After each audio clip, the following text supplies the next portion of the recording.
Welcome to the Great Loop Radio podcast, brought to you by America's Great Loop Cruisers Association. We're dedicated to sharing Great Loop information and inspiration with those actively cruising, planning for, or dreaming about a Great Loop adventure. I'm Kim Russo. I'm the director of AGLCA. Today we are going to talk about the procedures for U.S. citizens to enter Canada. It's really not really challenging, but it is something that seems to give our members a lot of angst each year. So some years we have presented this as articles in our Great Loop Link e-magazine. This year we thought we would do it as a podcast so we can get the information in another format to those who need it.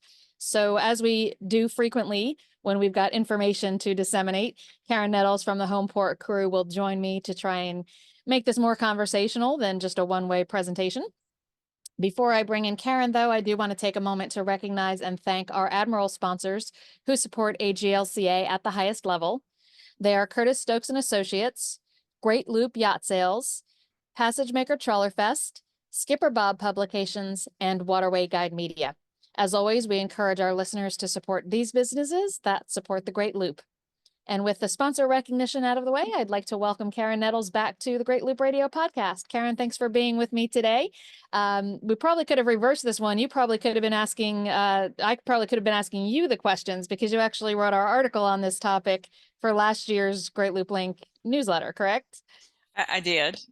Probably need to brush up a little bit. I know the things stay pretty much the same, but there are some things that change a little bit. And I know in the forum we have people that ask this time of year, start asking questions. So why don't we just go ahead and dive in? So what do U.S. citizens need to know ahead of time and how they can begin to prepare before they get there to Canada? Yeah, absolutely. So a couple of things that you should really check out before you're getting ready to go to Canada. There are two things that are often overlooked, and these are in the segments area of our website if you go to the Canadian segment. But first of all, you need a DTOPS decal or a DTOPS sticker. I don't know the technical reasons behind this. It has to do with border crossings, and it is applicable to trucks, boats, all private planes, all kinds of different modes of transportation that can take you across the border. So our Canadian members need to have it before they cross into the U.S. Our U.S. citizens also need to have it before they cross back into the U.S. from Canada. It is still something that is delivered to you by physical mail. So for most people, it's much easier to order it and have it delivered to them before they leave the U.S. If you're feeling like that's already going to be a struggle for you to get it in time, it's okay. Basically, the process to request the DTOPS sticker is to do it through the Customs and Border Protection's Roam app, ROAM. It's the app that the CBP here in the U.S. uses to check for you to check in. And there is a feature in the app that allows you to order your DTOPS sticker. If you're planning ahead for your loop, the DTOPS stickers are good for 1 calendar year. So since most loopers from the U.S. will enter Canada sometime around June-ish, you're going to want to wait till after the first of any calendar year to order that DTOPS sticker. You're going to be coming back in, September-ish, August, September. So it's a calendar year. So anytime after January of the year, you're going to be visiting Canada and re-entering the U.S., go ahead and get that DTOPS sticker taken care of. You can do it through the Roam app. If you haven't done it yet and you're worried about getting that in time, proof through the Roam app that you have ordered it is generally sufficient. And the penalty for not having your DTOPS sticker is the same as the fee for ordering it. So we've never had a person who had a big issue because they didn't have it yet. You can kind of take care of that on the fly if needed. The other thing we have learned recently is that they are no longer mailing the instructions on where to put the DTOPS sticker with the sticker. So the regulation on that is that it should be within 18 inches of the boarding door for the boat, and it should be in an obvious place. So take care of the DTOPS sticker. And then the other thing to know ahead of time is that to legally use the VHF radio in Canada, you need a special radio telephone operator's license. And all of the details of this, again, are on the greatloop.org website. If you go to Great Loop segments from the menu, and then go to the Canada segment, it's there on the overview page, and all of the details for how to do that are listed there. Your MMSI number, there are different ways to get that, and that's kind of assigned to your VHF and to your boat. If you get that through an entity like Boat US, it is free, but it is not part of the international database. So for going to Canada, obviously it's a different country. You're going to want to have registered your MMSI number with the FCC or another entity that's going to make sure it's part of the international database on the MMSI. So again, really detailed articles on this on our website. Again, if that's something you haven't done, it is not as common in Canada to use the VHF to contact locks and things like that. They actually don't use the VHF, the lock masters at the Trent Severn or the Rideau Canal. So keep that in mind. You'll be using your VHF less frequently, most likely, but you should still have that radio telephone operator's license. So check out the greatloop.org website for that. And that's kind of the things that you're going to want to take care of ahead of time before planning your visit to Canada as part of the Great Loop. All right, and you referenced the website where they can get some of those links and stuff. Is that also where they can get information on how to get the Roam app as well? Yes, everything is there on the greatloop.org website, and the Roam app is obviously, it's a federal government app, so it's available to anyone for Apple or Android. If you just search CBP Roam, you'll find it in the app stores. Okay. So everything's there on the website. So once they get, go to use those links and get everything they need to do, once they get to Canada to check in? Yeah. So you technically, the time you check in is when you arrive in Canada and when you either anchor or dock at a marina, or have direct contact with another vessel. But if you're just kind of exploring the Thousand Islands and you're meandering in and out of Canada and the US, as long as you don't touch Canadian soil, so to speak, by tying up at a dock or dropping an anchor, you don't have to check in. So that'll prevent you from checking in multiple times. When we went a few summers ago, we kind of hugged the US side of the Thousand Islands area into the St. Lawrence River. And then when we came back down, we hugged the Canadian side. We went into Kingston, Canada, and checked in there. So once you are tied up at a port, and you do have to pick a kind of a it's on the CBSA is Canada's version of our Customs and Border Protection. It's the Canadian Border Services Agency. They have ports of entry. You do need to check in at one of those ports of entry. And I think we're going to talk about that a little bit, the procedure for that as we go on. But the when to check in is when you first make contact, so to speak, with Canada by anchoring or mooring. Right. And then when you do check in, there's some items that you can't bring in Canada. So can you tell us a little about those, particularly plants, fruits, and vegetables? Yeah, this creates a lot of issues for people. You're not allowed to bring fresh fruits and vegetables, although there are some vegetables that are allowed in certain quantities, and plants are not allowed either. And the problem there is that they're concerned about you transporting invasive species. So there could be insects in the potting soil or on the leaves of the plant or in the fruits or vegetables. So the recommendation is to get rid of those before you cross into Canada. They can, if you do cross into Canada with something like that, because of the nature of the concern, they may not let you just drop that plant in a trash can, because that plant and the soil is still in Canada at that point. I have heard members who were instructed to go back across the border to the US to get rid of the plants and fruits and vegetables. So just cleaner, easier to get rid of those things before you go. There is a whole big area on the CBSA website that breaks down the fruits and vegetables by specifics, like grade A potatoes in a certain kind of packaging are allowed in small quantities, that kind of thing. So if you favor some fruits and vegetables and want to get really specific about it, you can search the database for exactly how much and exactly what branding or labeling is needed. But the easiest thing to do if you're planning to go to Canada is just kind of plan ahead when you're shopping and start to eat all of those fresh fruits and vegetables before you get across the border, and then just resupply. There are plenty of farmers markets in Canada and plenty of grocery stores too. So better off to not cross with anything. It just makes the process a little bit cleaner and easier. All right, speaking of food, are there any other restrictions besides the fruits and vegetables? If you have a lot of food aboard, definitely take a look at the CBSA website. Again, that's the Canadian Border Services Agency. And they have an interface that lets you search for foods, but it gets pretty complicated. There are restrictions on fresh meats. There are restrictions on things like infant formula if it's not packaged a certain way. So unexpected things actually have some restrictions. One method would be to just kind of go through a lot of your supplies, let things run out as you're getting ready for Canada. But if there's certain things you like and want to take with you, or you have just gobs of, go ahead to the website and check out what you can bring and what you can't bring. But as I said, it gets pretty specific down to the type of packaging on certain things. But most of your staples and things like that are not an issue. Okay. And then, like you said, even if they need to take something off the boat, they're going to find plenty of stuff in the grocery stores and stuff there in Canada. Yeah, it will not be hard to replenish. One of the best farmers markets I've come across on the whole loop was in Kingston, um, which was our first stop in Canada. So pretty easy to replenish any of those fresh fruits and vegetables we were missing. Of course. And we know a lot of loopers travel with pets, and we get a lot of questions about that too. So can you tell us what the rules are for letting pets go into Canada?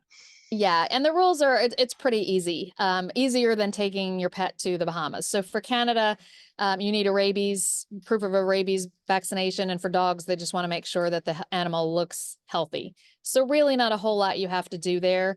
But again, CBSA has a really good interface where you can specify the type of animals. So most loopers have dogs and cats, and it's super easy. We are not typical, and we have a bird aboard.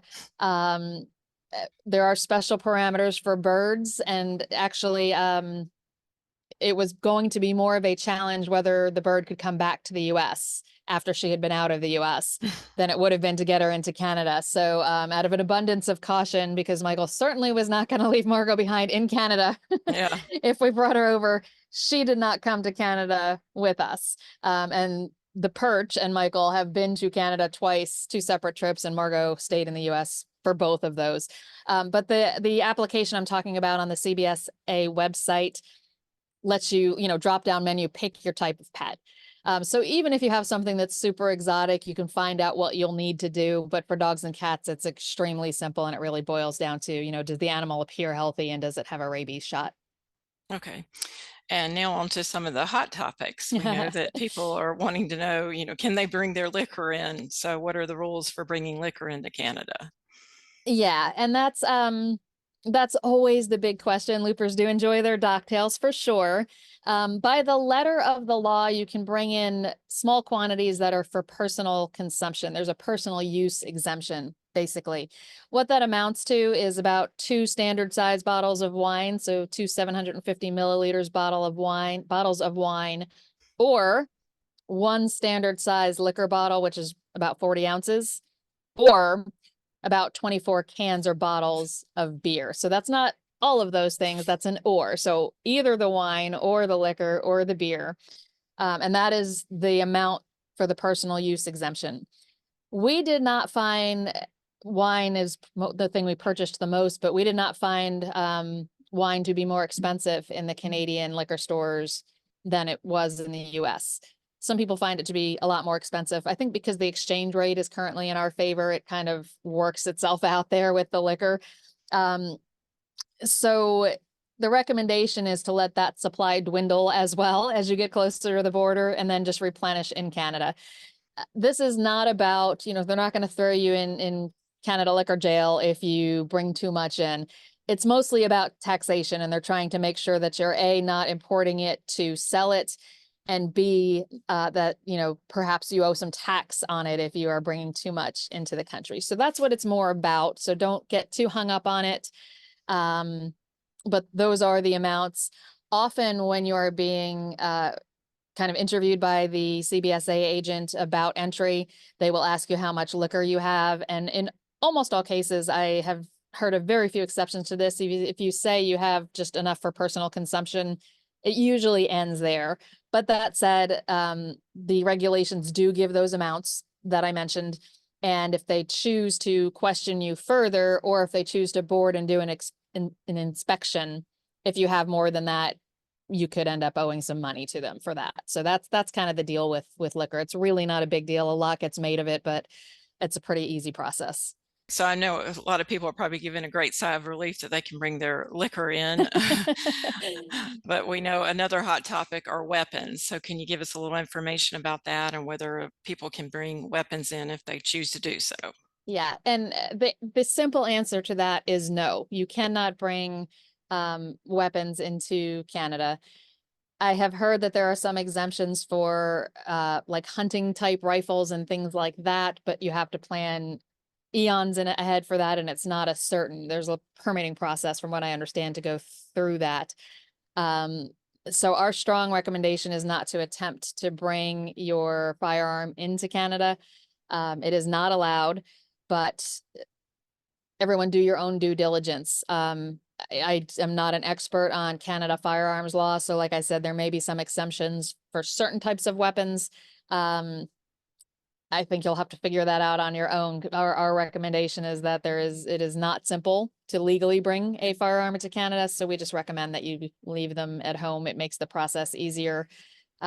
We would not want a member to have to deal with the legal issues that can accompany attempting to bring that firearm into Canada, and the time it would take away from the loop just to resolve that if that was discovered. So I think we'll leave the weapons discussion at that, but let's go ahead and take a break, play a message from one of our sponsors, and then we'll just kind of come back and wrap it up with a few of the other things you should know about visiting Canada. So we'll be back in a moment.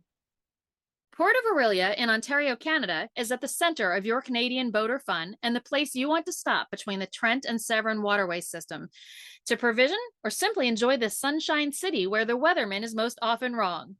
Whether it's dining, theater, casino, or museums you're after, we have it all, and we're the last chance before Georgian Bay for great city fun. At Port of Orillia, we have everything you need. Ahoy all loopers! Discover the Marlborough Yacht Club on the historic Hudson River. We can accommodate vessels up to 52 feet, offering premium 91-octane non-ethanol fuel, water, pump-out, and dockside electric services for your convenience.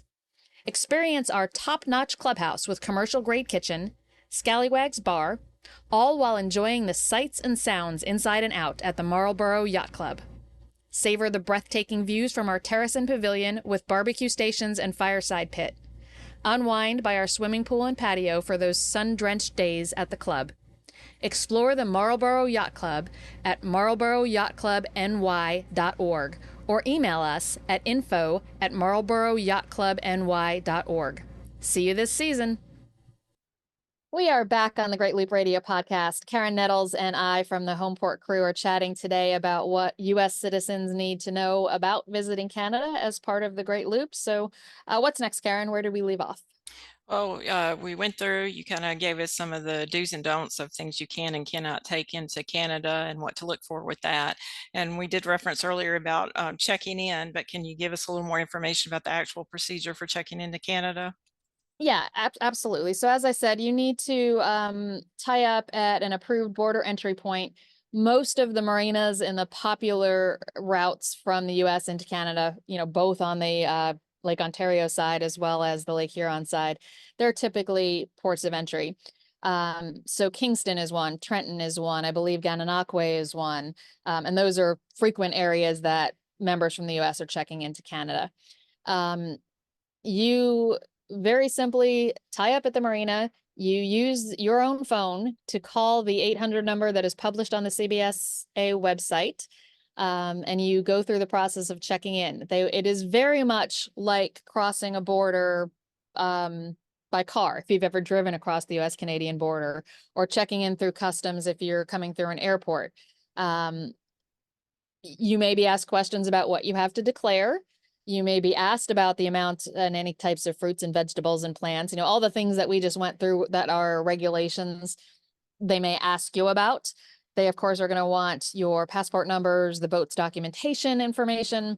All of those questions will be asked on the phone call.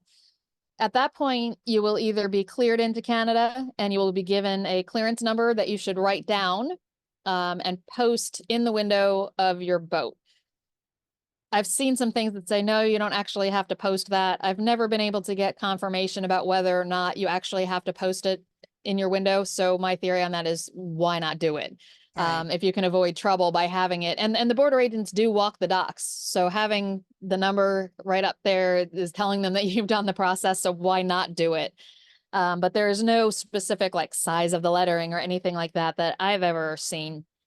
But they'll give you the number, you write it down, you hang it in your window, and you go about your business. No one should leave the boat until that process is completed. And, when we checked into Canada, it was shortly after the COVID restrictions were lifted. Um, and perhaps there were a lot of people trying to cross the border, but they did not go through any of the list of things. They just asked if we had anything to declare, and we did not. So we said no, and that was pretty much it. They can tell you to just wait there and that they will come inspect. If you're just that lucky person who they choose to do that random inspection on. So be prepared for that. It can happen, although it is infrequent. But that's really all there is to it. The other thing maybe you should know is that if you are coming through the Lake Champlain route, instead of taking the Erie Canal to Lake Ontario, if you're coming through the Lake Champlain route, you are entering Canada sooner in that route. And the procedures there are a little bit different. Is a dock just past the border, and they do want you to stop there. So a little bit different, even though the letter of the law says you do not have to check in until you drop an anchor or more. From what I am told by people who have gone through there, if you don't stop at that CBSA dock at that point of entry along the Champlain Canal route, they will chase you down. So better to avoid that and just go ahead and stop at that dock and do your check-in there. So that route, it's a little bit different. And sometimes you'll run across different things. Same thing in the US. If you're coming back through Lake Ontario versus Lake Huron, you might find different procedures and from different areas of our Customs and Border Protection. So that's the way to do it for Canada. Okay, so speaking of entry points, you covered that. If there's nothing else that they need to know about checking into Canada itself, what about flag etiquette? Yeah, so it is customary, first of all, to fly a quarantine flag. It's just a yellow flag from the time you enter the waters of a foreign country until you have officially checked in. It's essentially just saying, like, I'm here, I'm planning to check in, I mean no harm, have not yet checked in. But once you take care of the check-in, you want to raise the flag of the country you are visiting. And last year, sadly, I was contacted by some Canadians who lived along the Trent Severn who were very disappointed by the lack of US boats flying the Canadian courtesy flag while they were in Canada. So let's please make sure to do that. It's just considered good form and good etiquette and polite and respectful of the foreign country. There is technically a right place to fly it and a wrong place to fly it. I think for loopers purposes, I don't know that we have to get that technical. I think just the effort to fly it is probably enough to show that you mean well and you're trying to be respectful. But and I don't recall the specifics of where you're supposed to fly it. We flew ours from our VHF radio antenna, which was one of the high points on the boat, which is what you're supposed to do. And we later heard from some that, well, that's not proper either to fly it from the VHF antenna. You can look up some of this etiquette all day long and find, over time, things like this change. So the VHF thing was something that seems to have changed over time. We certainly meant no disrespect by flying it there. We were trying to fly it on a high point on the boat. Do what feels right. If you need to look it up, you can Google it and you'll probably find answers that disagree with one another, as you will with most things these days. But I think the point for AGLCA's purposes is just to show the respect that the other country deserves by flying their flag and at least making that effort. So that is your flag etiquette. Good. And then once they've done all that and checked in, then they can enjoy the beautiful waters of Canada and all that Canada has to offer. So when it's time to come back to the US, what do they have to do to check back into the US? Yeah, so you should already at that point have the CBP Roam app because that's how you can get your DTOPS sticker. But if you don't have it yet, if you ordered your DTOPS sticker through the website or whatever, just make sure you have the CBP row map. You can pre-populate that with all of your information about the people and the vessel so that it's a pretty easy process. When you cross the border, you just press a button in the app to check in. That will initiate a call with a border agent. He or she can initiate a video chat and ask to see certain things on the boat.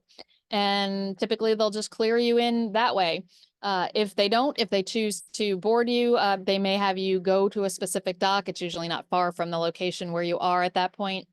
But it's a very simple process for U.S. citizens to check back into the U.S. I mentioned a little while ago something about, when we were checking in, it was just after the COVID restrictions had lifted. Even for a couple of years, there were a few extra hoops to jump through and different ways to check into Canada and the U.S. that were COVID related. That is all gone now. So nothing that was a COVID era restriction, whether it was vaccine related or it was how you checked in, because that was a little bit different too. All of that has gone away and back to a much simplified process. I'm sure everybody's glad to hear that and have a little bit of breathing room as they prepare to go into Canada. What if there's somebody that can't or doesn't want to go visit Canada? Can they still do the Great Loop? Absolutely. And we do have members who choose not to go to Canada. And Canada does have different laws than the US has related to previous criminal history. Things like DUIs can make you inadmissible to Canada. So if you do have anything in your past, that might be considered by the Canadian government, something that would make you inadmissible to the country, do your due diligence first and check into that, because we would hate for you to arrive at the border and be turned back, because depending on where you're arriving, it can be a long backtrack to continue on the Great Loop through the US only route. So if you can't or don't want to go to Canada, you can still do the Great Loop. The easiest way to do that is to take the Erie Canal all the way to its western end in Lake Erie, and then go all the way around go through Lake Erie and then all the way around the mitt of Michigan. So Lake Huron to Lake Michigan. That keeps you completely in the US. The problem there is that there are some low bridges on the Western Erie Canal that are only about 15.6 feet, I believe is the actual 15 feet and a little bit of extra room. And a lot of looper boats can't get under those bridges. So the other option is to take the Erie Canal to the Oswego Canal, which puts you into Lake Ontario. That route has about 20 feet bridge clearance. I think it's 20.5 to be exact. At that point, you're in Lake Ontario, and to continue the Great Loop route without officially checking into Canada, you would need to go through the Welland Canal. Now, the Welland Canal is in Canada. I have spoken to several loopers who have gone through the Welland Canal and have confirmed for me that you do not have to officially check into Canada. I think it falls under that, not touching Canadian soil. You're not really tying up at a dock. You're not dropping anchor. You're continuously moving through the Welland Canal. It's a one-day transit through that canal. That said, I cannot find a Canadian official who will verify that for me. And part of the confusion, I think, is that Canadian Border Services Agency does not actually run the Welland Canal. It is run by the St. Lawrence Seaway Authority. And there seems to be a big disconnect there. So we continue to try to find someone with an official capacity who can tell me that you do not have to officially check into Canada to do the Welland Canal. Anecdotally, we've got lots of evidence that says that is the case. But if you are wanting to stay out of Canada, stay in the US, the easiest way is the Erie Canal. The alternative way is the Welland Canal. Lots of hoops to jump through on the Welland. You actually need a third crew member aboard for the direction that loopers are going. So if you're thinking that that's the route for you, definitely do some more due diligence or reach out to us at AGLCA and we can help you with the mechanics of going through the Welland, because it's a little bit different than most of the other canals. It's much more commercial than most of what the loop deals with. I think that's it. Anything I missed, Karen? I think you covered it well. And like you referenced at the beginning, then it's all available on the AGLCA website. Absolutely. So greatloop.org is our site. And of course, we are always happy to answer questions as well. So info@greatloop.org is our general email address that will go to our fabulous member services coordinator, Julie, and she passes that along to whichever of us can best answer the question. So Karen, thanks for helping me get all these details out to our members today. Quite welcome. And thanks to everyone who watched or listened today. We'll be back next week with another episode of the Great Loop Radio podcast. Until then, safe cruising.